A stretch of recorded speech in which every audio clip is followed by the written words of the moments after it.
China defies nature itself with the world's largest water diversion project. Through an extensive network of artificial canals, aqueducts, and tunnels spanning mountains, China seeks to provide fresh water to its dry industrial centers in the north. Welcome to the Luxury Lifestyle Show, where we bring you the latest and greatest in all things luxurious.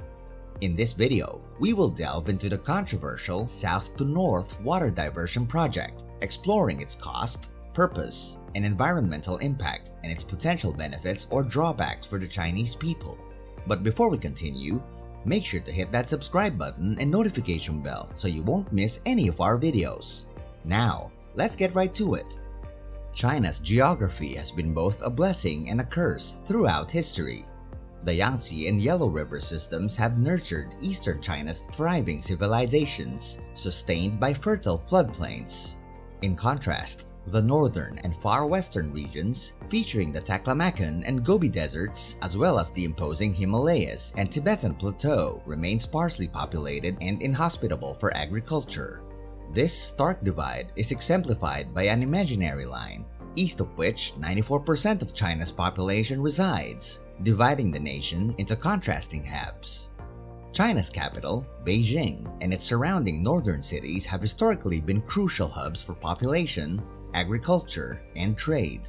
However, as China experienced rapid population and economic growth in the mid-20th century, access to vital resources, particularly water, became increasingly challenging in the region. Northern cities heavily relied on overexploited groundwater to sustain their expanding populations, exacerbated by rising urbanization and industrial demand. The expansion of the nearby Gobi Desert and the occurrence of frequent dust storms aggravated the situation. Desertification, caused by human activities like deforestation and climate change, worsened the depletion of underground water sources.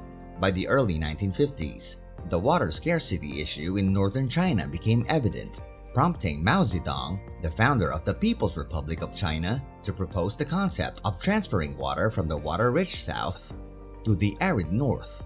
Mao famously stated, "Water in the south is abundant. Water in the north is scarce. If possible, it will be fine to borrow a little." Approved by China's State Council in 2002, Mao's vision for the South-North Water Transfer Project became a reality after extensive planning and research. This mega-project aimed to transfer fresh water from the water-abundant south to the water-starved north through interconnected aqueducts, tunnels, reservoirs, and dams. Comprising three major canal systems, the eastern route started near Yangzhou, utilizing the Yangtze River.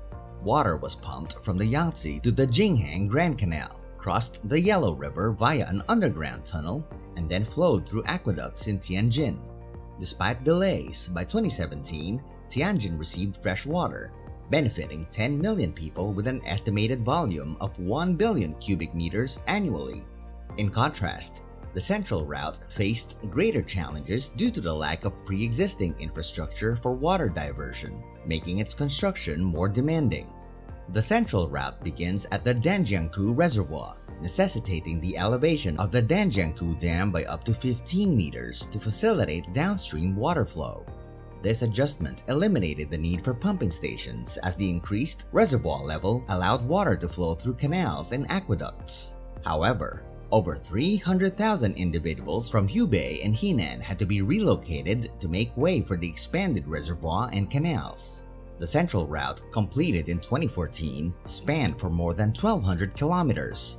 Upon its completion, around one-third of the Han River's water was diverted, posing challenges for those reliant on its fresh water.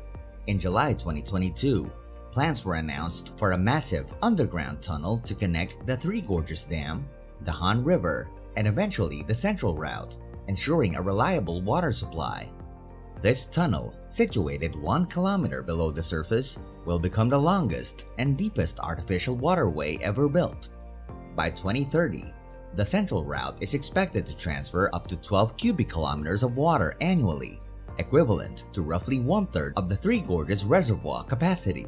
In contrast, the western route of the South-North Water Transfer Project is currently in the planning stage. The proposed plan involves creating waterways and tunnels connecting the Yangtze River to the Yellow River via the Qinghai-Tibet Plateau, positioned 3 to 5 kilometers above sea level.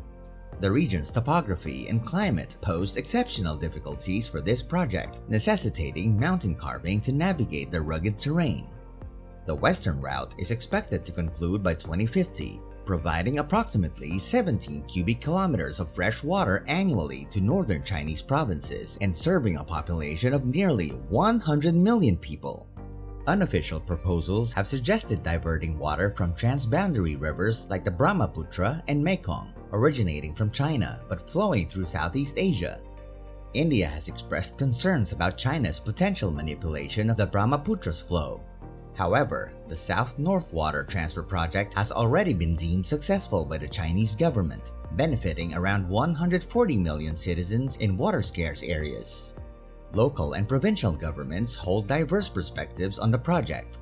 Southern upstream provinces like Sichuan and Hubei oppose redirecting the Yangtze's flow northward, fearing adverse impacts on water security and hydropower. Conversely, western provinces such as Gansu and Qinghai view the western route as vital for socio-economic and agricultural stability in their regions. The western route of the South-North Water Transfer Project has faced delays in its planning stage due to environmental concerns. This route involves constructing tunnels through a mountainous region, posing risks of landslides and harm to local ecosystems.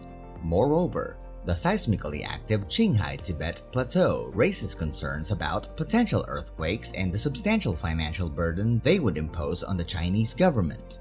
Although 2 of the project's 3 routes have been completed, the overall construction has come at significant costs, financially, environmentally, socially, and economically. The project's total estimated cost is around $62 billion, excluding the maintenance expenses for over 3,000 kilometers of infrastructure. Despite these challenges, the project has yet to fully achieve its original goal of supplying clean water to China's northern regions. What do you think about the South-North Water Transfer Project? Do you believe the advantages of the project outweigh the environmental drawbacks? Is it necessary to proceed with the construction of the western route? Tell us in the comment section below. Give it a like, subscribe, and hit the notification bell so you get more videos like this. Thank you for watching, and we'll see you in the next one.